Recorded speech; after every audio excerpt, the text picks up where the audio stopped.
Hi, my loves. This is Princess Hurricane with another Primordial Princess video for you.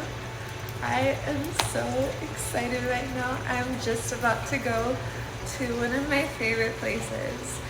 It is the Lion Sanctuary, and this place serves my soul and nourishes me so deeply and represents a point of power for me that I want to actually talk to you about, and ways that you could step into this form of power and embodiment and connection. And really it's like a method. There's a distinct method to how I approach this. So without further ado, let's get into talking about what it means to access spiritual and physical codings of intelligence through animals and through animal communication. This is what I do every single time I go to the Lion Sanctuary, and it gives me so much intangible gravity, intelligence in my body, in the way that I'm able to hold space, in the way that I'm able to hold boundaries, in the way that I'm able to contain my grace and energy.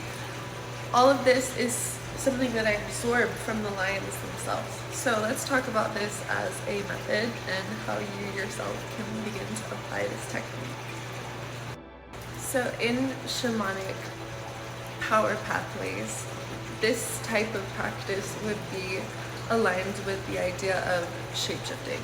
In shamanism, animal shapeshifting is utilized as a spiritual tool to allow the shaman to access places that their human conscious linear mind would not be able to, because the animal form that they choose, that they shift into, is aligned with a very specific set of body-based intelligence and configurations that allow more adept navigation of spiritual healings or journeys or retrievals, soul retrievals that are maybe untouchable by the human mind, but accessible through the animal mind. And so that as a practice is something that can veer into spiritual and physical.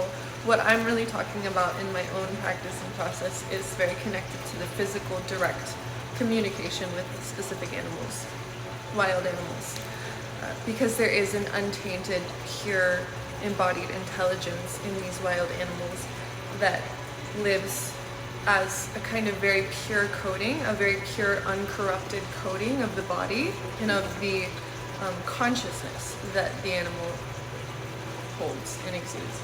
Lions, as we know, are very majestic, very powerful, very steeped in a kind of grace and ownership of their space. These elements of their nature are things you can absorb into your own body when you spend time in communion with them, when you spend and allow yourself to really invest in that presence to presence alignment and connection. This is the way of harnessing animal intelligence, and you'd be surprised at how simple it is. It really is just a matter of approaching the animal with an open heart and a receptivity. The receptive piece is very important, because in the dynamic of animal communication, it's not just about reaching the animal and allowing them to feel you. You also have to allow your body to open up enough to feel them and to feel their particular essence and consciousness as it moves in your own body. And that takes a kind of open receptivity that can only be accessed in stillness, in presence. This is something that you have to hold space for. It's not something that's just going to automatically land unless you're actively shaping the experience in a way that allows you to receive. So this is a very important piece. It's necessary to approach the animals with respect and with honor. That is a huge component that if you don't bring that piece, you're not going to receive anything. So understand you're approaching them as a divine energy, as a divine force, almost in that God, goddess essence of their animal nature. That is something that it sets the stage for there to be a feedback loop between your energies that then communicates to your body and allows you to take in certain codings and certain ways of being. So I've been going to the Lion Sanctuary. This is, I think, my 4th or 5th time now, after recently discovering it here in Las Vegas. And each time I go there, I walk away with more freedom.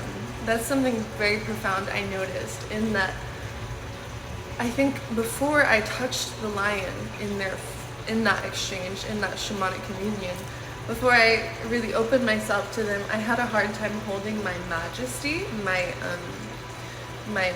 regality, and my sophistication. I felt like, even though I knew that essence, it was very hard for me to take up space in it because I didn't have a point of reference of that type of embodiment. You don't often see humans in that pure regality in our modern world. People are very fragmented away from majesty because there is so much of this like relatable kind of experience of what it means to be human, and just like this kind of filtering out of comfort and digestibility that happens because we don't have examples of royalty that truly exemplify that for us, for most of us, especially direct contact with that. So they teach me and they transmitted to me this sense of, I can actually take up space in my majesty.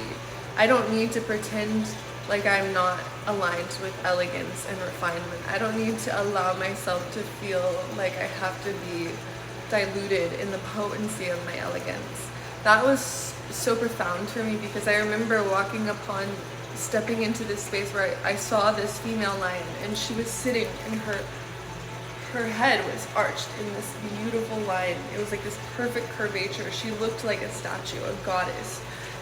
And as she stood there, laid there, the sun was pulled into her. There was a command, a kind of solar command of her energy and her potency and her majesty that touched me and opened my body to the freedom to hold that same frequency. So it was something that no amount of teaching, no amount of concepts, no amount of words could have given me that permission to my body, rather than that direct communication, that animal communication. Because what these animals represent is a kind of purity, an untouched primordial memory of what is alive and real in this existence, in this world, and what is accessible for us. Because once you feel it, you realize, oh, I can touch that within myself as well.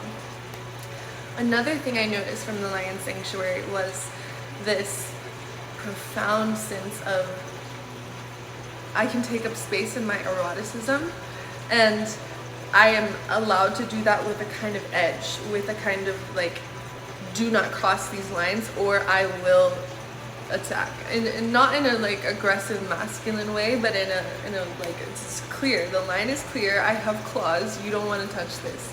Like, if it means I have to pick up a rock and bash your skull in because you're it's something that integrates. It's like the killer that integrates into your psyche when you're experiencing the purity of the killer inside of the lion, because the lion doesn't apologize for their ability to kill or their power, their strength, their magnitude. They just are. And that was something that gave me so much more space in how I allowed myself to move through the world, because I was no longer afraid of what would come at me. I had this anchored instinct of, I am also the killer. Even though I'm a human, I have power too. I have instinct. I have the ability to kill. And that is so freeing to the body, because it's so against modern identities and values, but it's actually so liberating, and it gives so much more space for the grace and elegance of your being to feel protected and allowed to exist, allowed to operate around you. Another thing that was very powerful that I received from the lions, and I'm still receiving, is their erotic freedom and potency. And the first time I experienced this I was spellbound, because this is my first time going there, and I was just, open to what was going to come. And then I had this experience where all of a sudden the lions started roaring, and it set off this cascade of roars across all the lions. They all started roaring together, and it was so erotic. It was like like moaning and like this like grunting desire. It was, you know, strange because it's an animal, and there's, but not strange. I don't even need to say that because it's an animal. It's got that raw arrows, but it was so profound to feel that freedom of not only the erotic inside of the power, inside of the growl, inside of their strength, but this kind of like, not only I'm gonna allow it, we're gonna build, we're gonna compound this erotic energy together. It was like this force, this ancient force that just flowed through them, and it was so, it sounded like almost like they were having sex, but they were roaring. And it was just so profound to witness that, because it's one thing to feel, okay, my erotic energy is pure and I'm innocent inside of that.